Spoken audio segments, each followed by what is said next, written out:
Fala aí pessoal, tudo bem? Aqui quem fala é o Rogério Fernandes da Notprint Assistência Técnica. Hoje estamos aqui com um MacBook Pro de 16 polegadas do ano de 2019. Esse daqui é o A2141, na verdade é a placa lógica, é a placa mãe do MacBook. Esse MacBook já foi avaliado, tem um vídeo aqui no canal, vou deixar um card aparecendo aqui para vocês, caso queira entender melhor qual foi o defeito, o que aconteceu com esse MacBook e como foi a avaliação desse Mac. Então hoje é um vídeo de reparo, foi aprovado o orçamento, então chegou a hora da gente realizar os procedimentos de tentativa de reparo. Quem nos enviou esse MacBook é o Wellington, lá de Santos, a quem eu agradeço a preferência. Já o segundo MacBook que ele envia aqui para reparo conosco, então ele é um cliente. Agradeço a todos os clientes que têm confiado a enviar equipamentos para nós aqui para reparo. Estamos recebendo os equipamentos de todo o Brasil. Então se você precisa de reparo, sempre na descrição do vídeo tem um link para o nosso WhatsApp. Fique à vontade para saber como que trabalhamos. E também aqui em cima está aparecendo o nosso site, acessem lá, vejam as informações da nossa empresa. E se você gosta desse tipo de conteúdo, peço para deixar o joinha, isso ajuda bastante também o YouTube a divulgar nossos vídeos. Se você não é inscrito, peço que se inscreva no canal. Agora sim, bora para o reparo de hoje. Todos esses quadradinhos, na verdade aqui, então chegou a hora da gente ver aí como que fica a situação da placa. Aqui então, com a placa na bancada, o MacBook já tinha ficado desmontado quando fizemos a avaliação. Identificamos um defeito no circuito que controla as USBs tipo C. E o que está acontecendo é o seguinte, eu vou colocar o nosso carregador aqui para a gente relembrar. Esse aqui é o nosso analisador de carga e tensão. Então temos ali 5 volts e está tendo um consumo de 380 mAh. O que acontece? Esse MacBook, todos esses MacBooks com portas USB tipo C, ele começa com 5 volts, depois ele salta até 19 volts e tem consumo. Neste caso, ele está parado em 5 volts e não está tendo consumo adequado. Aqui no caso está tendo um consumo, mas não é o consumo correto, né? Teria que já ter saltado para 19.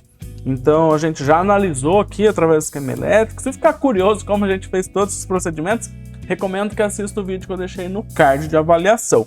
Agora então a gente já sabe aonde iniciar os procedimentos e é o que vamos fazer agora. Bom, ia me esquecendo, antes de iniciar as intervenções aqui no circuito controlador das USBs, de mostrar para vocês como que está a situação da placa-mãe utilizando aqui o microscópio. Lembrando que o cliente mora em Santos, ou seja, litoral, onde tem muita maresia, e vou explicar para vocês aqui mais para frente o que acontece quando tem maresia e o que eu recomendo para evitar problemas com o equipamento. Então aqui é o lado de trás da placa, né? Quando a gente tira a tampa do MacBook, a gente não tem acesso a esse lado. Deixa eu melhorar o foco aqui para vocês.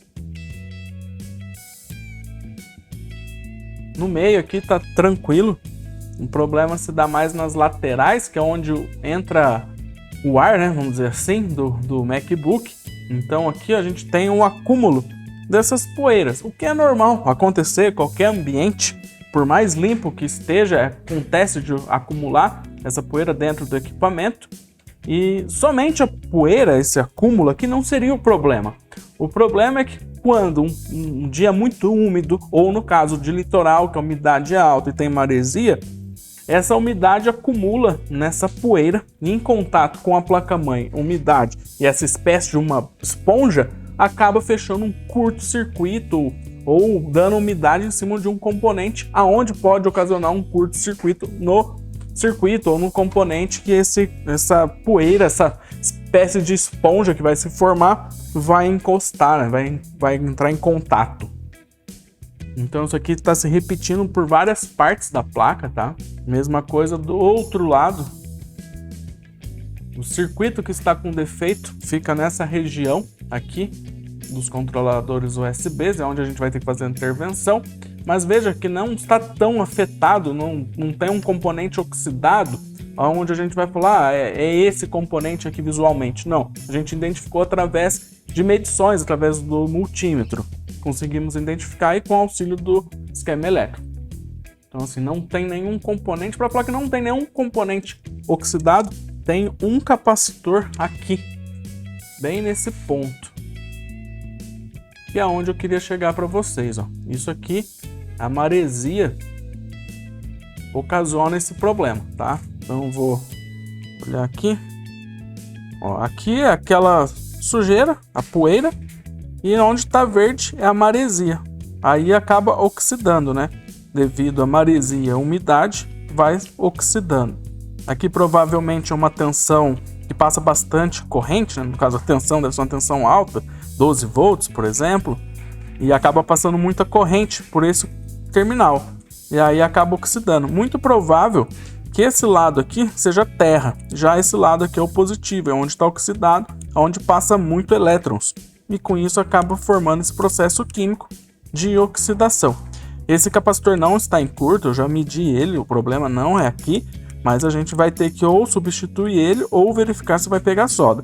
Pois se a gente deixa ele desta forma, a tendência é piorar e acabar aí oxidando, fechando um curto e aí danificando o equipamento e voltando em garantia. Ou, muito pior, então, voltando a apresentar defeito depois de 4, 5 meses, onde já acabou a nossa garantia. A gente não quer isso, então a gente vai verificar todos os pontos que tem oxidação e corrigir para o cliente. Mas, antes de mais nada, vamos para a prática, vamos para a intervenção, verificar se vai surtir efeito as tentativas aqui de reparo.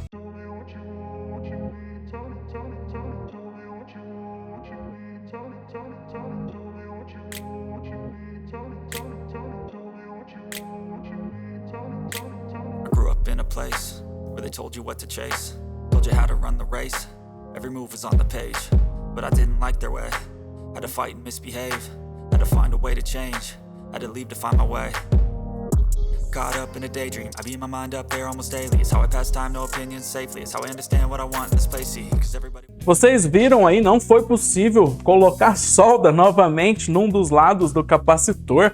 Esse é um capacitor cerâmico, ele não tem polaridade, tá? Só para explicar para vocês. E aproveitar que estamos falando de capacitor e para quebrar um mito que tem aí no YouTube de vários técnicos dizer que capacitor basta ser do mesmo tamanho que é tudo igual, ou então deixar sem, tá? Nenhum dos dois, tá? Capacitor, mesmo se você pegar um capacitor do mesmo tamanho, ele pode ter valor diferente. Eu vou provar, explicar para vocês de uma vez por todas que tem que ser respeitado os valores do capacitor, tá? Então vou entrar numa parte técnica, que eu sei que tem bastante técnico que me segue. Esses técnicos que me seguem e achar interessante essa informação, deixa aí nos comentários, pois tem que seguir isso, tá? Não tem como. Vamos mostrar aqui no esquema elétrico, vocês vão entender o que eu quero dizer. Então o que vocês estão vendo aí é o board view. E esse é o capacitor que estava aqui oxidado, ele não estava em curto, só estou trocando por uma precaução para não apresentar problemas futuros ao cliente. Então ele é esse aqui, ó, CA780. E quando a gente busca CA780 no esquema elétrico, a gente chega até esse cara. Ele é um capacitor cerâmico de 2.2 microfarad, de 20% e 25 volts. Tem mais informações aqui, tá? Eu vou entrar nesse assunto aqui para acabar com esse mito aí que capacitor tanto faz o tamanho. Não é verdade. Então aqui a gente tem o capacitor, que é o valor dele de 2.2 microfarad, 20%, 25 volts. Ou seja, esse capacitor tem uma tolerância para trabalhar até uma linha de 25 volts. Essa linha desse capacitor, que é a PP-Bus HS-GPU, é uma linha que tem 12 volts, que vai alimentar o circuito VRM do GPU. Então, ou seja, ele está trabalhando com folga, tem ali 12 volts com folga ainda. Então, o que acontece se a gente colocar... Aí, antes de eu falar colocar um outro capacitor, eu vou chegar num outro ponto que talvez vocês não conheçam, que é o tamanho do capacitor. Como eu sei, como que eu procuro um capacitor numa outra placa-mãe? Eu procuro respeitando os valores, né? 2.2 microfarad, 20%, 25 volts. E agora vem o tamanho. Essa última linha aqui quer dizer o tamanho do capacitor. Tem uma tabela, se procurar capacitor, tamanho, size, o 402 tem uma conversão para milímetros, tá? Exatamente quantos milímetros representa esse capacitor. Depois vocês procurem aí. E tem mais uma informação aqui, ó, que é um capacitor cerâmico. Então esse é um capacitor cerâmico, não tem polaridade, e o importante ali é o tamanho dele. Então eu vou provar para vocês que existem outros capacitores do mesmo tamanho com valores e tensões diferentes. Então vou pegar aqui, ó, 0,402 e vou procurar no esquema elétrico. Ó, aqui já é um que é 10%, já não é 20%, mas a gente vai achar outros capacitores aqui do mesmo tamanho que não é 25 volts. Aí, chegamos no CA913. Ele é 0,402. Se eu procurar ele na placa, que eu não vou procurar, senão o vídeo vai ficar muito longo. Se eu encontrar ele na placa, ele vai ter o mesmo tamanho desse capacitor. E aí o cara lá no YouTube fala, é o mesmo tamanho. Aí você pega qualquer capacitor do mesmo tamanho e coloca. O que vai acontecer se a gente pegar o CA913 e colocar aqui? Veja, o CA913 é um capacitor de 10 microfarad, ou seja, a capacitância dele é maior, até aí não causaria um problema. 20% respeita, 402 é o mesmo tamanho. O problema é aqui, ele tem uma tolerância de tensão até 6.3. Eu falei para vocês que aquela linha tem 12 volts. Se eu colocar esse capacitor lá, o que vai acontecer? Esse capacitor, ou a curto prazo ou a longo prazo, ele vai queimar, vai entrar em curto, e podendo ocasionar apenas o curto nesse componente ou em outros do circuito. Então fica aí mais uma dica, aproveitando quem está aí no meio do vídeo, sempre eu dou alguma dica para os técnicos. E é uma dica válida, então se vocês gostou dessa dica, já vale o joinha no vídeo. Seguimos reparando, vamos colocar um capacitor correto aqui agora.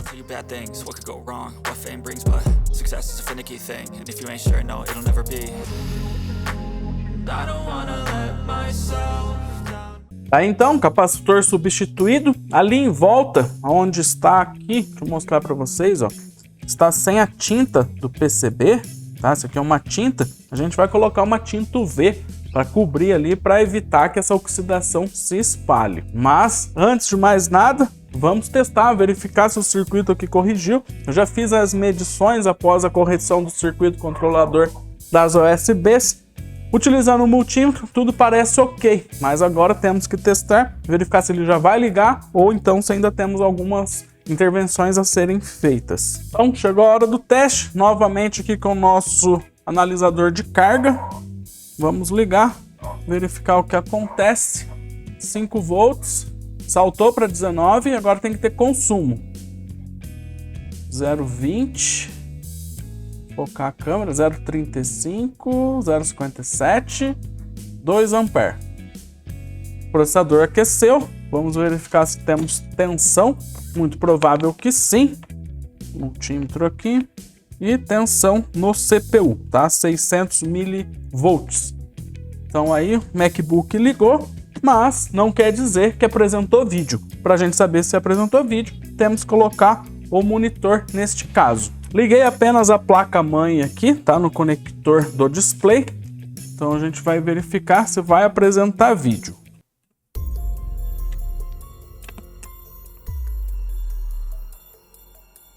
19 volts, 300 mAh de consumo,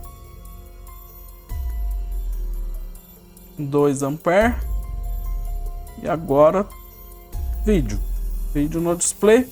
Vamos verificar se vai carregar o sistema. Pode estar demorando um pouco, pois só está com o display ligado, tá sem trackpad, sem todos os periféricos do chassi, apenas o display. Finalmente caiu na tela de login aqui do Wellington.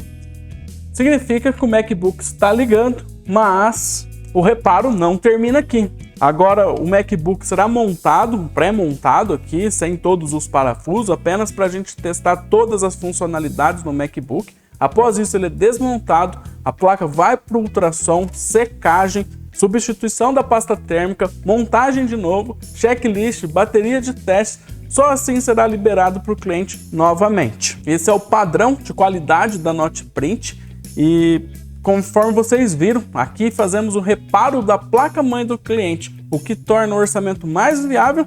E também tem outra questão, o HD é soldado, se o cliente não tiver um backup, ele vai perder todos os dados. como a gente repara a placa-mãe, com isso ele tem acesso novamente aos dados. Vocês viram ali que carregou o sistema do Wellington, então todos os arquivos estarão lá da mesma forma que estava antes de apresentar o defeito. Então é assim que trabalhamos. Espero que tenha gostado desse vídeo. Não deixe de dar o like, compartilhe com os amigos também. E se você precisa de reparo, sempre na descrição do vídeo tem um link para o nosso WhatsApp. Fique à vontade para saber como que trabalhamos. E aqui em cima também está aparecendo o nosso site. Acesse lá, veja as informações da nossa empresa. Vou ficando por aqui. Um grande abraço e até o próximo vídeo.